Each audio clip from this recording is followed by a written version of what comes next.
कि परमेश्वर आत्मा है और जहाँ प्रभु की आत्मा है वहाँ छुटकारा है। धन्यवाद देते हैं आपकी पवित्र आत्मा के लिए, धन्यवाद देते हैं कि आपको आपके हाथों में हम सौंप देते हैं खुदा।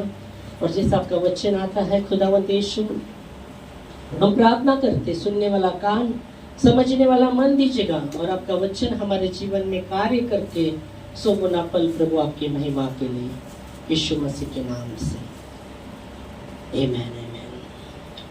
Thank you Jesus. प्रभु धन्यवाद देते फिर से ये समय प्रभु, जो भी आपके राज्य में भी जिन्होंने बोया है वो प्रभु हम प्रार्थना करते हैं, उनको आशीषित कीजिएगा प्रभु जी, उनके हर एक जरूरत को पूरा कीजिएगा और आपकी महिमा उनके जीवन में। धन्यवाद देते खुदा परमेश्वर, यीशु मसीह के नाम से, आमेन आमेन हालेलुया। इस समय वचन में हम देखेंगे, हालेलुया, प्रेज गॉड, परमेश्वर को महिमा, परमेश्वर को महिमा, आमेन, परमेश्वर की महिमा हो। ठीक है, हम गई बार भी हम जब प्रेम के विषय में देख रहे थे कि परमेश्वर स्थिर प्रेम से प्रसन्न होता है, वो बलिदान से इतना नहीं पर स्थिर प्रेम से प्रसन्न होता है। हालेलुया। तो परमेश्वर के प्रति हमारे अंदर वो प्रेम, जो स्थिर प्रेम, ओके, ये समय हम देखेंगे आराधना के विषय में। ओके, हम आएंगे जैसा प्रभु चलाएंगे वैसे हम चलेंगे। तो आराधना के विषय में, आराधना के विषय में, हालेलुया। तो आराधना के विषय में जब हम देखते हैं, आराधना का मतलब क्या, आराधना का मतलब क्या, बोलिएगा।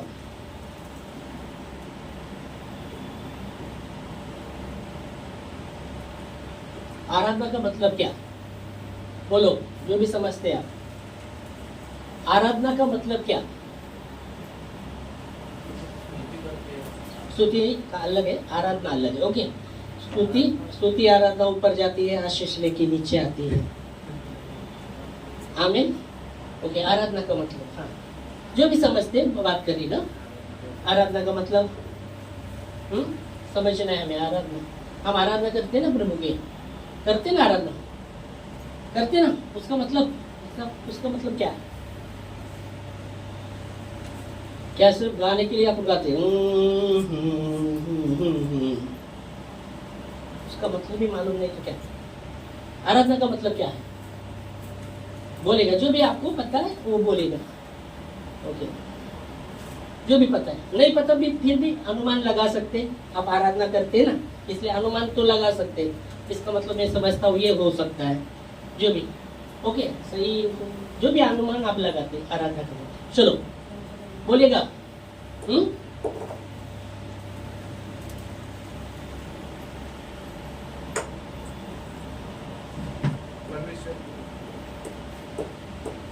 परमेश्वर आराधना के योग्य है। आमीन। प्लीज गॉड, बोलेगा, बोलना है अपने को, जो भी कुछ गंभीरता से ले रहे, परमेश्वर को प्रसन्न करने की, हाँ, परमेश्वर को प्रसन्न करने की, उसकी स्तुति आराधना। आराधना का मतलब क्या है? वही आराधना का मतलब क्या है? बाइबल के विश्वास में ना उसे प्रसन्न कराना होना है।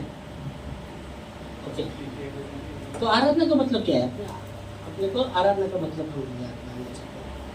बोलेगा, जो भी आऊंगा। हाँ, कल कुछ बहुत गंभीरता से हाँ सोच रहा, हाँ सोच रहे, ओ सोचना जरूरी। चलो सोचो,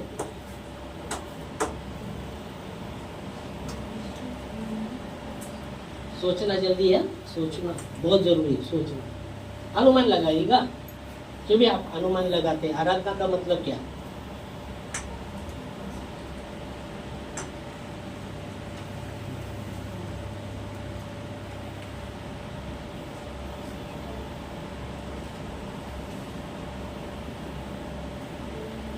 बोलेगा, चलो एक दूसरे को बोलो, ऐसे बोलेगे तो अपना टाइम भी हो जाएगा और तुम आगे बढ़ेंगे ही नहीं। जरूर बोलो बोलो, चलो जो भी समझते हैं बोलो ना। देखो सब आराधना ऐसा नहीं कि मैं आराधना करता हूँ, घर में सब आराधना करते क्या नहीं? प्रार्थना भी हाँ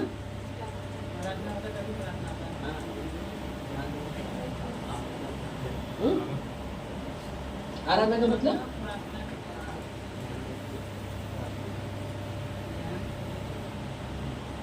परमेश्वर ने जो कुछ हमारे लिए किया तो हम गीत के द्वारा या सच्चाई से परमेश्वर को धन्यवाद देते हैं।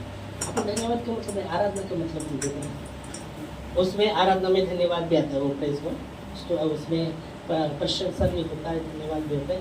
ओके, पर आराधना का मतलब जो आपने बोला, हाँ ठीक है, जरा क्लोज थोड़ा नजदीक आ गए, ठीक है, फिर भी और भी सोचिएगा। चलो हाँ हाँ ओके, आपने क्या बोले वापस बोलिएगा, सुनो। हाँ, जो कुछ हमारे लिए परमेश्वर ने किया, जो कुछ परमेश्वर ने हमारे लिए किया है मतलब उसको गीत के द्वारा धन्यवाद सच्चाई से धन्यवाद सच्चाई से, धन्यवाद सच्चाई से क्या करते हैं? मतलब उनके द्वारा सच्चाई से मतलब धन्यवाद करते हैं, धन्यवाद करते हुए आराधना करते हैं। ओके, और अल्पेश इतना गंभीर हो थे, अभी क्या हुआ? अभी नहीं। ओके, तो और कोई बोल सकता है? चलो बोलो ना, मैं तो बताऊंगा ही, मैं तो बताऊंगा पर आप भी बोल सकते हैं। ओके, देखो अनुमान लगा सकते आराधना हम करते तो इसका मतलब हाँ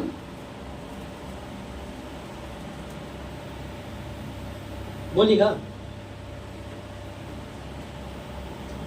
तो आराधना का मतलब है एक श्रेष्ठ हस्ती को पूरा श्रद्धा के साथ आदर अर्पित करना। एक श्रेष्ठ व्यक्ति को हमने देखा, एक श्रेष्ठ व्यक्ति को पूरे हस्ती को उसके प्रति श्रद्धा के साथ पूरे श्रद्धा के साथ आदर अर्पित करना, उसको कहते हैं आराधना। हालेलुया, समझ में आया? समझ में आया? क्या समझ में आया? बोलो अभी मैं क्या बोलूं? बोलो, वापस पूछो मेरे को, नहीं समझा तो फिर बोले समझ में आया, फिर पूछा तो आदर पूर्वक श्रेष्ठ व्यक्ति को आदर से हम जो हस्ती को श्रद्धा के साथ आदर अर्पित करना, उसको कहते हैं आराधना। आमेन, हालेलुया, प्रेज गॉड। समझ में आया? सबको समझ में आया? मैं तो फिर से पूछूंगा। ओके, नहीं समझ में आया तो वापस पूछेगा। समझ में आया? लिख के लेता है, हाँ लिख के ले लो। ओके, तो फॉर्मूला समझ में आया आपको क्या?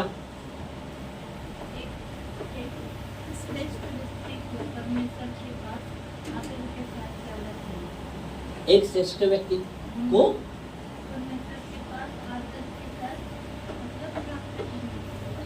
एक श्रेष्ठ हस्ती को पूरे श्रद्धा के साथ श्रद्धा के साथ आदर अर्पित करना, उसको कहते हैं आराधना। समझ में आया? बोलो अभी। एक श्रेष्ठ व्यक्ति को, एक श्रेष्ठ, हमारा परमेश्वर श्रेष्ठ है, आमेन, सबसे महान है। तो एक श्रेष्ठ व्यक्ति को, एक श्रेष्ठ हस्ती को पूरी श्रद्धा के साथ आदर अर्पित करना, उसको कहते हैं आराधना। वो आराधना कैसे आती है? हृदय की गहराई से आती है। आमीन। वो आराधना क्या है? जिससे पूरे श्रद्धा के साथ,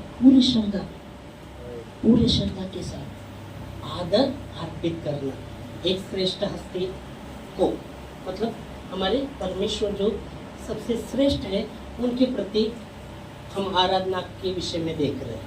आमीन, हालेलुया, प्रेज गॉड। तो पहली मैंने कल भी बात कर रहा था, एक भाई को पूछा पहली बार किसने आराधना किया बाइबल में, किसने पहली बार आराधना किया बाइबल में?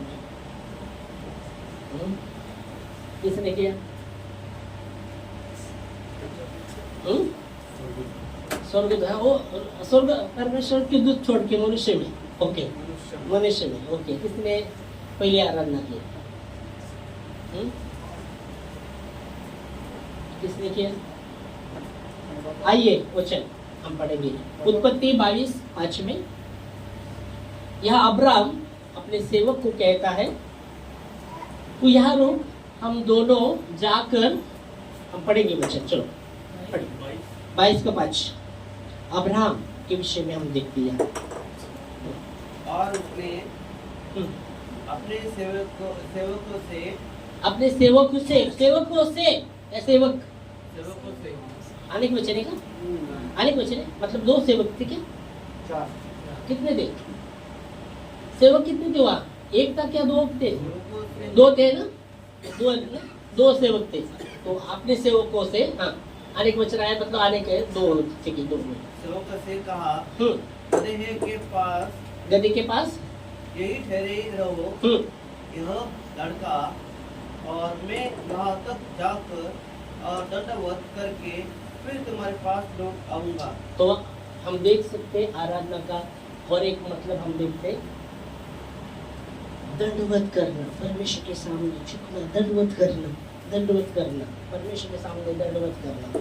इसलिए जब बाइबल कहती है शैतान, आराधना में हमने लिया था, वो आराधना में हमने आराधना करते करते वचन लिया था, जो मत्ती 4:9 और 10 वचन में, 10 खास करके 9 और 10 वचन में, 9 में इब्लीस शैतान कहता है, मुझे नमन कर, कोई संसार का सब वैभव मैं तुझे देता हूँ, एक बार मुझे नमन कर, कोई संसार का सब वैभव मैं तुझे देता हूँ। पर यीशु मसीह कहता है, लिखा है जो परमेश्वर है उसको ही दंडवत करना, उसको ही नमन करना, उसकी उपासना करना, और शैतान दूर हो। और बाइबल कहती है शैतान दूर गया और प्रभु के दूत आकर उसकी सेवा करने लगे। पढ़ेंगे आप, चलो मत्ती 4:9 और 10। शैतान यहाँ यीशु मसीह को बात कर रहे हैं।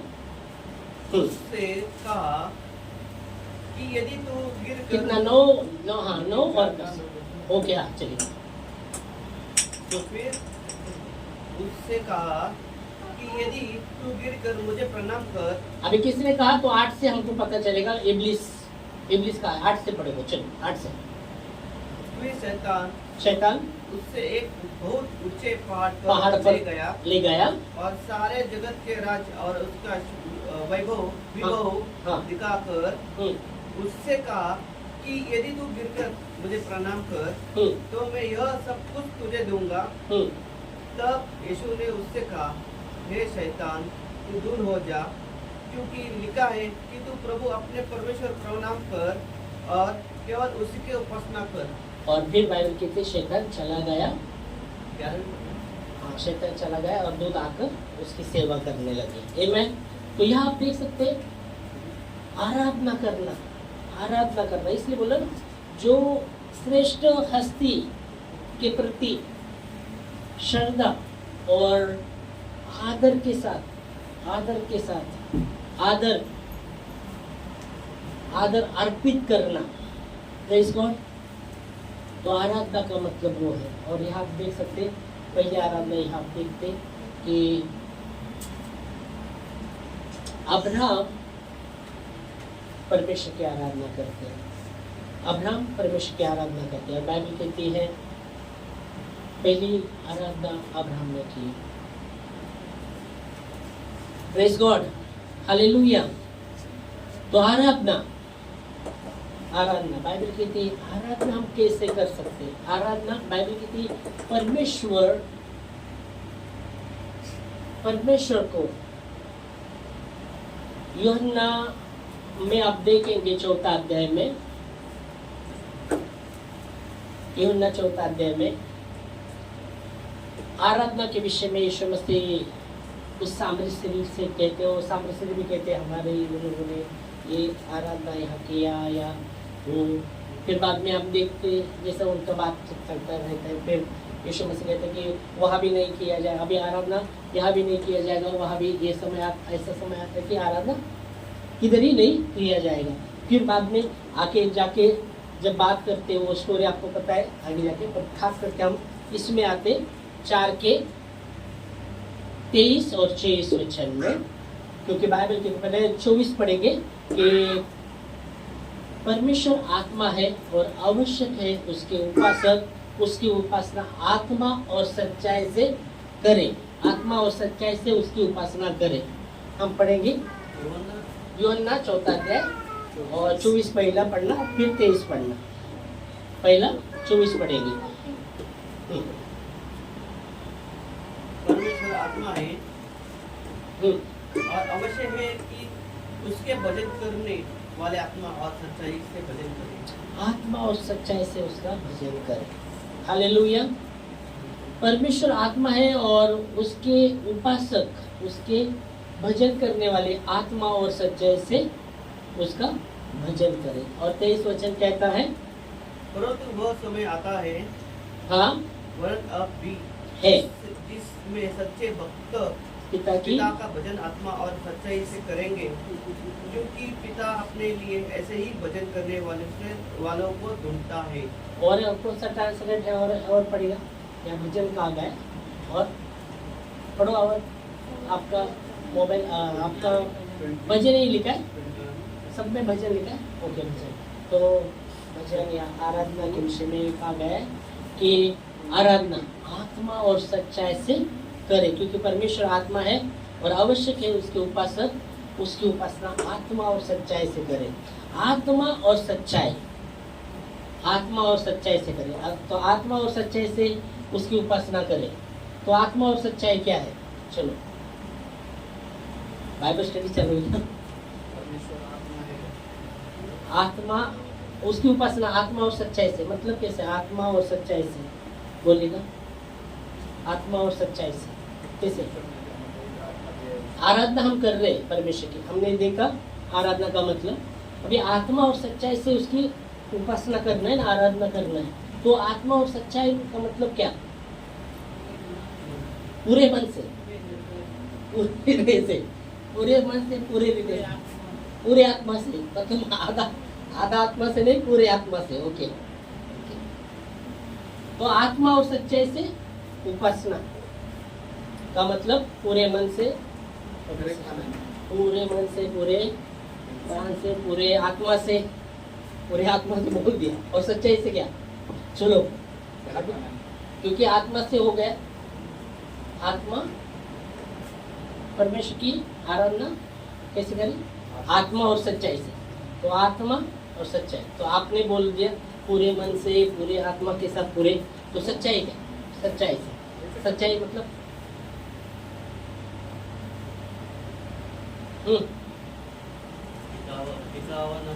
दिखावा ना करके, मुकुट, मुकुट, सच्चाई से मतलब दिखावटा क्या है? मुकुट, मुकुट दिखावा मतलब एक मुकुट, मुकुट के पीछे दूसरा मुकुट है। ऊपर से करके ऐसा नहीं, पूरी सच्चाई से। मतलब चर्च में आए तो हम एक मुकुट ऊपर लगाते और चर्च से निकल जाए तो वो मुकुट निकालते। कैसे क्या? ऊपर ऊपर से नहीं करने का, ऊपर ऊपर से नहीं, कैसे? पूरे मन से। सच्चाई अपन देख रहे हैं ऊपर, सच्चाई से, आत्मा से और सच्चाई, दो आए ना बात। सच्चाई से मतलब हाँ, सच्चाई से मतलब क्या? आप हम जैसे ऊपर ऊपर प्रार्थना करते हैं या ऊपर ऊपर कैसे बताओ? मुझे दिल बताओ। से नहीं, पूरा दिल से नहीं, लफ्ज़ में करके प्रार्थना किया, थोड़ा हो गया, छोड़ दिया, ऐसा नहीं, पूरे लगा उसे सच्चाई से करना। प्रार्थना क्या? आराधना के विषय में बोल रहे हैं। आराधना के विषय में बोल रहे हैं। तो सच्चाई क्या है? आत्मा, इन्होंने बोला आत्मा से, मेरे पूरे आत्मा से, प्राण से। ओके, तो आत्मा से, सच्चाई से क्या? सच्चाई, चलो बोलो आप। समझ नहीं, समझ नहीं। आज क्वेश्चन पर ज्यादा क्वेश्चन पर जोड़ रहे हैं। बोलो सच्चाई से, आत्मा और सच्चाई से, आत्मा और सच्चाई से, आत्मा और सच्चाई से।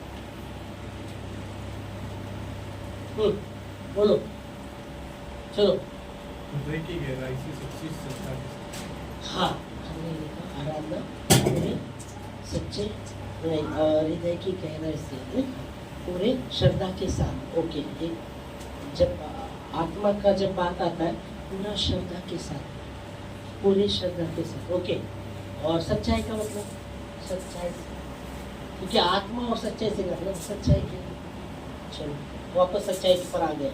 आत्मा से तो हो गया, पूरे श्रद्धा के साथ वो आत्मा से आ रहा है। ओके, तो हमने सच्चाई से क्या, चलो सच्चाई क्या, सच्चाई से क्या, दिखावे के लिए नहीं, तो मुकुट नहीं, मुकुट हाँ, दिखाओ के लिए नहीं, दिखावे के लिए नहीं, परंतु जैसे भी परिस्थिति हो उसमें वैसी उसी स्थिति में करना है। उदाहरण के लिए उदाहरण के लिए मतलब अभी तो बाहर तो मैं स्तुति आराधना नहीं करता है, पर जब चर्च में आता हूँ तब बहुत ऐसा दिखाता हूँ कि मैं बहुत सच्चे दिल से कर रहा हूँ, ऐसा नहीं करता। ऐसा नहीं, सच्चाई से।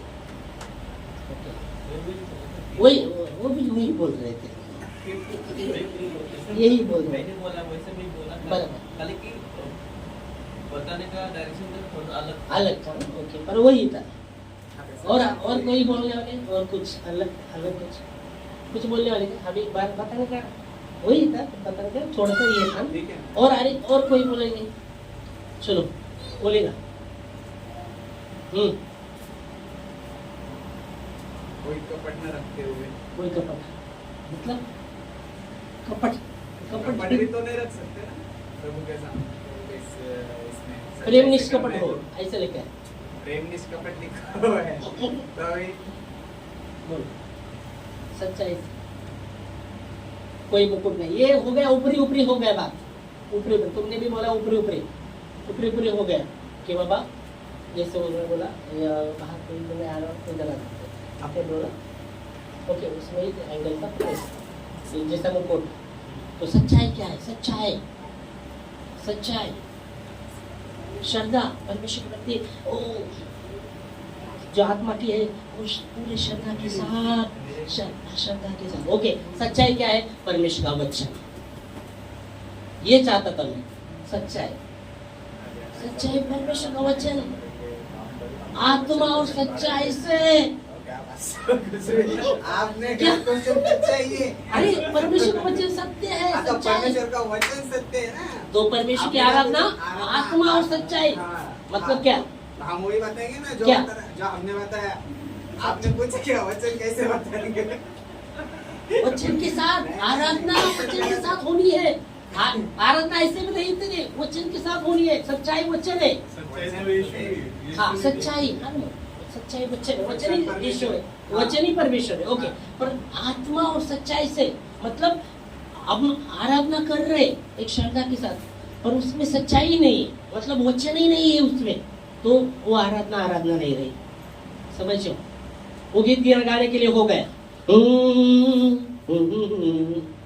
ओके, सच्चाई क्या है, वचन है।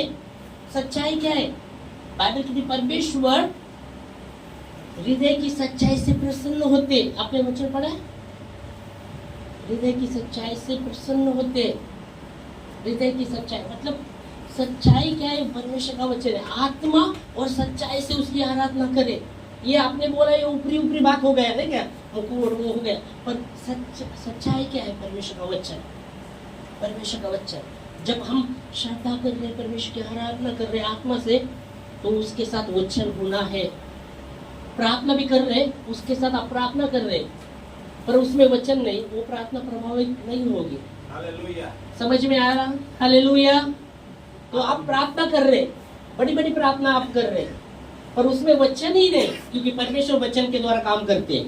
आमेन, हेलो, प्रेज लॉर्ड। वचन के बाहर काम नहीं करते परमेश्वर, वचन के अनुसार काम करते। इसलिए मैं बताता हूँ कि जब हम प्रार्थना भी करते, उसमें वचन होना बहुत जरूरी है, वचन होना बहुत जरूरी है। हालेलुया। अगर आप प्रार्थना कर रहे हैं और वचन ही नहीं उसमें, तो क्या होने वाला है, क्या होने वाला है, हाँ क्या होगा, काम नहीं होगा, कौन सा काम होगा? नहीं, फिर क्या होगा, अन्य जाति जैसे हो जाएगा, bug bug bug bug bug bug bug bug bug. वचन, वचन सत्य, सच्चाई है, वचन सत्य है। इसलिए आत्मा और सच्चाई से उसकी क्या करे, आराधना करे, उसका भजन गाए। Hallelujah, praise God. समझ में आया? और बाइबल कहती है वो समय आता है और है, 23 वचन क्या कहता है, वो समय आता है जो सच्चे उपासक पिता की आराधना आत्मा और सच्चाई से करेंगे। सच्चे उपासक पिता की आराधना या भजन आत्मा और सच्चाई से करेंगे। वो समय आ चुका है या है, ऐसे भी कहा गया। पढ़ो वापस 23 वचन। परंतु वह समय आता है, वो समय आता है, वरन अब भी है, जिसमें सच्चे भक्त पिता का भजन आत्मा और सच्चाई से करे, क्योंकि पिता अपने लिए ऐसे भी भजन करने वालों में ढूंढता है।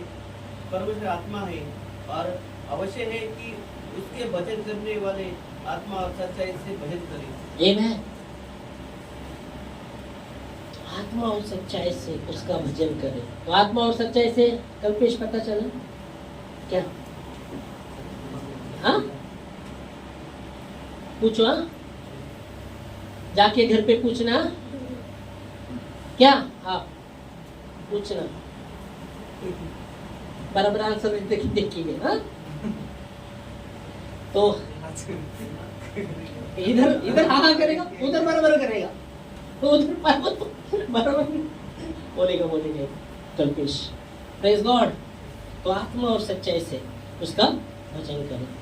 एक और वचन देखेंगे हम, जो दंडवत के विषय में हम देख रहे थे। दंडवत के विषय में निर्गमन की किताब अगर आते हम उसके पहले, ओके, हाँ, निर्गमन 20:3 में दंडवत के विषय में परमेश्वर ने जब 10 आज्ञा में हम देखते, एक आज्ञा जिससे उसके में 3 वचन में हम देखते, निर्गमन 20 के 3 वचन में हम देखेंगे जो मुझे छोड़ दूसरों को ईश्वर करके मुझे छोड़कर दूसरों को ईश्वर करके ना मानना, तो अपने लिए कोई मूर्ति खुद कर न बनाना, हाँ, और न किसी की प्रतिमा बनाना, और जो आकाश में वो पृथ्वी के जल में है, तो उनको दंडवत न करना और न उनकी उपासना करना। ओके, उनकी उपासना करना न करना। ओके, तो यहाँ परमेश्वर कहते हैं निर्गमन 20 के 3 से हम जब देखते हैं तो क्या कह रहे हैं परमेश्वर का वचन?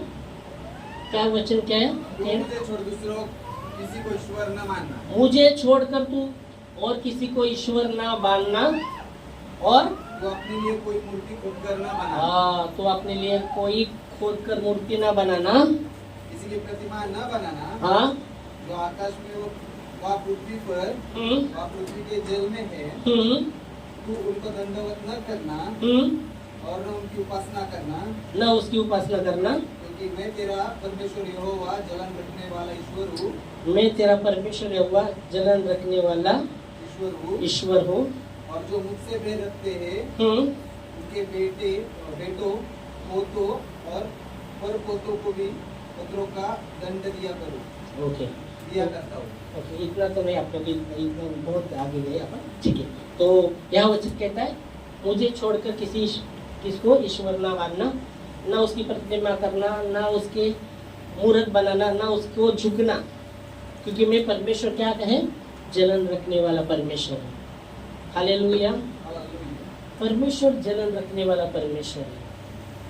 अभी परमेश्वर हमें कहते हैं हमें जलन नहीं रखना चाहिए, पर यहाँ परमेश्वर खुद कहते हैं मैं जलन रखने वाला परमेश्वर हूँ। तो बोलिएगा, परमेश्वर तो कहते हैं हमें जलन नहीं रखना चाहिए, पर यहाँ वचन कहता है परमेश्वर कहते हैं मैं जलन रखने वाला परमेश्वर हूँ। तो बोलिएगा इसमें और इसमें फर्क क्या है, कैसे में? बोलो, जल्दी जल्दी बोलना, समय बीत जाता है। चलो, समझे ना? परमेश्वर कहता है मैं जलन रखने वाला परमेश्वर है, और परमेश्वर का वचन हमें कहता है हमें जलन नहीं रखना चाहिए। ओके, कहते हैं ना हमको जलन नहीं रखना। दूसरा, हाँ, हम जिसको प्रभु को छोड़ के परमेश्वर कहता है परमेश्वर कहते हैं कि मैं जलन रखने वाला परमेश्वर, पर हम दूसरे की उपासना करते हैं या जिसको हम फोटो को प्रार्थना या फोटो को, मतलब यीशु का फोटो रहेगा तो उसकी प्रार्थना नहीं करना चाहिए। नहीं मैं वो दूसरा बता रहा हूँ। नहीं पढ़ा नहीं, इस आपने फोटो का मतलब परमेश्वर क्या बोला कि मैं जलन करने वाला परमेश्वर। क्योंकि वो क्या परमेश्वर नहीं, अभी समझेगा। अभी दो बात में हमने देखा, परमेश्वर कहता है ये नहीं करना क्योंकि मैं यहोवा परमेश्वर जलन रखने वाला परमेश्वर है। पर परमेश्वर हमें बताता है कि हमें जलन रखनी नहीं चाहिए। इस प्रति हाँ। हमको जलन नहीं रखना है। तो परमेश्वर तो जलन रखने वाला परमेश्वर है। परमेश्वर- तो इसमें फर्क है क्या? ये किए चलो फर्क है, क्या फर्क है वो बताएं। परमेश्वर बोलता है कि दूसरे प्रति हमको जलन नहीं रखना है, दूसरे के प्रति। ईर्ष्या नहीं करना है हमको। जैसे हम दूसरे साथ आदर्श हम ये करना चाहिए। नहीं, जलन नहीं रखना। हाँ जलन, पर परमेश्वर कहता है कि नहीं जलन रखने वाला परमेश्वर। हम जो दूसरे क्या बोलते हैं इसको? नहीं, परमेश्वर को जलन रखने वाला परमेश्वर नहीं है। हाँ। मैंने मेरे को छोड़ के किसी और को दर्द नहीं करा, वो हो गया वो आपने पढ़ा, आपने हो जाए। पर हम कहते हैं परमेश्वर कहता है मैं जलन रखने वाला परमेश्वर हूँ, ओके। पर परमेश्वर हमें बताते हैं हमें जलन नहीं रखना चाहिए। तो इसमें क्या फर्क है? क्या एक है और क्या फर्क है? अगर फर्क क्या फर्क है क्या एक है? नहीं तो क्या होगा? परमेश्वर कहता है मैं जलन रखने वाला परमेश्वर हूँ और परमेश्वर कहता है हमें जलन नहीं रखना चाहिए। तो समझ रहा है इसमें ना? हाँ क्या आप ही बता दो। हाँ हाँ, मतलब वो प्रेम है, हमसे वो प्रेम करता है। हमसे प्रेम करता है। पर जैसे कि जो आज्ञा मानते हैं उसके ऊपर वो करुणा करता है, और हाँ। उसके ऊपर आज्ञा जो आज्ञा नहीं मानते हैं उसके ऊपर परमेश्वर क्रोधित होता है। पहला जैसे पौलुस कहता है कि जलन रखने वाला परमेश्वर। परमेश्वर ने क्या बोला, पुत्र समझकर हमारी ताड़ना करता है कि हम सीधे मार्ग पर चलें। ओके, नहीं आप उसमें एक प्रेम भी है, जलन हाँ प्रेम है। तो आप कहते हैं जलन में प्रेम है, परमेश्वर का जलन में प्रेम है और मनुष्य के जलन में प्रेम नहीं है। नहीं कैसे? हाँ वही ना, अलग अलग मतलब वो है कि परमेश्वर के जलन रखने में प्रेम है और मनुष्य के जलन रखने में प्रेम नहीं, नफरत है। ओके। वही तो जलन। ओके, तो क्या हम देख सकते हैं यहाँ परमेश्वर कहता है कि मैं जलन रखने वाला परमेश्वर। इसका मतलब हमको समझना है। अभी परमेश्वर हमको कहता है हमें दूसरे के प्रति जलन नहीं रखनी चाहिए। तो क्या हम देखते हैं कि दूसरे की चीजें ना उसके प्रति हमें जलन नहीं रखनी चाहिए। मनुष्य के विषय में आया तो ओके, दूसरे की प्रति जो चीजें उसकी जलन नहीं रखनी चाहिए। पर यहाँ परमेश्वर कहते हैं मैं जलन रखने वाला परमेश्वर हूँ। मतलब अभी ये समझना है जो परमेश्वर है सब कुछ उसने बनाया है, सब कुछ उसने बनाया है, ओके। उसकी महिमा अगर हम उसको नहीं देते और दूसरी बातों को देते तो परमेश्वर जलन रखता है। मतलब उसका जो है उसको हम नहीं देते, उसका जो है उसको हम नहीं देते और दूसरी बातों को देते तो वो जलन रखता है। ये फर्क है, समझ में आया? कि उसकी महिमा है, उसकी महिमा क्यों वो जलन रखता है? उसका जो है उसको हमें देना है। अगर वो उसका जो है, उदाहरण के लिए हम देखेंगे तो ठीक है, हम देखेंगे इन्होंने सब कुछ बनाया, ओके, सब कुछ किया, ओके, तुम भी है और मेरे जीवन में, ओके, और मैं क्या करता हूँ, इन्होंने जो भी किया है मैं क्या करता हूँ, इनको ना देते हुए तुमको देता हूँ। अरे तो ये क्या होने वाले? ये जलन रखना, क्योंकि मैंने किया है, वो मैंने किया है और ये क्या कर रहे हैं दूसरों को। मतलब उसका जो है, उसका जो उसको हम नहीं देते तो जलन वो रखता है, उसका उसको देना जरूरी है। और मनुष्य का जलन क्या है? उसका नहीं है, दूसरे का चीज है, उस पर वो जलन रखता है, वो सही नहीं है। इसलिए प्रभु कहता है तुम जलन मत रखो, ओके। मैं क्यों जलन रखता हूँ? कि मेरा जो है अगर तुम मुझको नहीं देते तो वो जलन रखता है। समझ में आ रहा है? क्या समझ में आ रहा है? समझ में आया? देखो, हाँ बोलो। परमेश्वर को देना चाहिए, उसका जो है उसको देना, बल्कि दूसरों को नहीं देना चाहिए। उसका महिमा उसको ही देना चाहिए, है ना? उसने जो किया है आपके जीवन में उसको महिमा देना। उसका महिमा चुराना नहीं है या किसी को नहीं देना। अगर उसकी महिमा आप चुराते हैं या दूसरों को देते तो वो जलन रखता है, वो जलन रखता है। और इसलिए हमें जानना है उसका जो महिमा है उसको ही देना है, नहीं चुराना। उसका महिमा हम नहीं चुराना और दूसरों को भी नहीं देना, उसको ही देना। अगर हम वैसे करते तो परमेश्वर जलन रखता है। नहीं मैं दोनों चीज में फर्क बता रहा था। मनुष्य का जो जलन है वो खुद का क्या है, दूसरी वस्तु के प्रति है, और परमेश्वर का जो जलन, दोनों का मैं उदाहरण के इसलिए दिया था ना कि परमेश्वर कहता है मैं जलन रखने वाला परमेश्वर, और हमको परमेश्वर कहता है कि तुम जलन मत रखो। तो इसमें क्या फर्क है, मैं बोल रहा हूँ क्या फर्क है, वो बात लिया था हमने। तो क्या बात है कि मनुष्य जो जलन करता है वो उसकी चीज नहीं है, वो दूसरे की चीज पर जलन करता है, और वो सही नहीं है। परमेश्वर का जो है वो क्यों जलन करता है, उसका जो है अगर उसको हम नहीं देते तो वो जलन रखता है, क्योंकि उसका चीज है वो। और यहाँ हम देखते हैं मनुष्य जब जलन रखता है वो उसका नहीं है, वो दूसरे का है, वो सही नहीं जलन रखना। समझ में आ रहा है ना? ओके, समझ में आया। Praise God. तो परमेश्वर कहता है मेरे मन में मैं जलन रखने वाला, इसलिए वो कहता है कि मुझको छोड़कर तू किसी दूसरे को ईश्वर कह के नहीं मानना, उसको दंडवत नहीं करना। इसलिए वो स्टार्ट करता है मुझको छोड़ तू किसी को ईश्वर करके नहीं मानना, उसको दंडवत नहीं करना, पूरे मूर्ति करते हैं उसको दंडवत ना करना, क्योंकि मैं जलन रखने वाला परमेश्वर, मतलब उसका महिमा उसको ही दो। खोद कर जो बताया है पास्टर, मतलब वही के जो बनाते ये हम अपने मूर्ति के बाद में अगली बार आएगी तो मूर्ति में जाएंगे अपन। हाँ, मूर्ति में जाएंगे अपन। अभी वो खोद कर बोला है ना, खोद कर कोरियो मूर्ति, वो सब मूर्ति अपन देखेंगे। ओके, अगली बार। ओके, तो क्या है हम देख सकते हैं उसको, इसलिए वो कहते हैं उसका जो है उसको हमें देना बहुत जरूरी। इसलिए जब हम उसकी उपासना करें, कैसे करें, हाँ, उसका भजन कैसे करें, आत्मा और सच्चाई से। आत्मा और सच्चाई, आत्मा और सच्चाई, आत्मा और सच्चाई। आत्मा क्या है, पूरे श्रद्धा के साथ हृदय से। आराधना हृदय से आती है, आराधना बहुत ही डीप। आराधना में हमें आराधना आँख खोल के नहीं करना रहता है। हेलो, आप आराधना कर रहे हैं आँख खोल के, वो आराधना होती नहीं है। हाँ, आराधना किसी होती है पूर्ण हृदय के साथ, उसमें मगन होकर। इसलिए बोला आराधना का मतलब, इसलिए मैंने बताया था। क्या बोला था आराधना का मतलब, क्या बोला था आराधना का मतलब?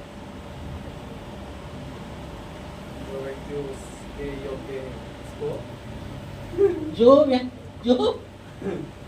बोलो परमेश्वर का जो स्थान है, आराधना नहीं, आराधना का मतलब क्या बोला था हमने पहले स्टार्ट को शुरू किया था, श्रेष्ठ एक हस्ती व्यक्ति को पूरे श्रद्धा के साथ आदर अर्पित करना, आदर अर्पित करना, उसको कहा गया है। मगर वो जो श्रद्धा इधर से, श्रद्धा के दर से, वो अंदर से वो श्रद्धा मनुष्य के प्रति। आराधना आँख खोल के नहीं कर सकते, आराधना जब करते पूरे रीति से, पूरे श्रद्धा के साथ। स्तुति हम आँख खोल के कर सकते, ताली बजा कर करते ओके, वो स्तुति कर रहे, पर आराधना है पूरी रीति से, अंदरूनी से वो पूरी अंदरूनी से आए वाले वो, उसको कहा आराधना। Praise God, hallelujah. आज रुकेंगे इधर, अगली बार उतरेंगे और प्रेज लॉर्ड। तो क्या समझे, कल्पेश क्या समझे? सब समझे। ओ प्रेज गॉड। घर जाके स्टडी लेना, सब समझे, स्टडी लेना घर जाके, और मुझे बताना सब समझे, बोले तो सब समझे। जाके सोना नहीं है, स्टडी लेना, खाना खा के स्टडी लेना उसका, कल्पेश का। सब समझे?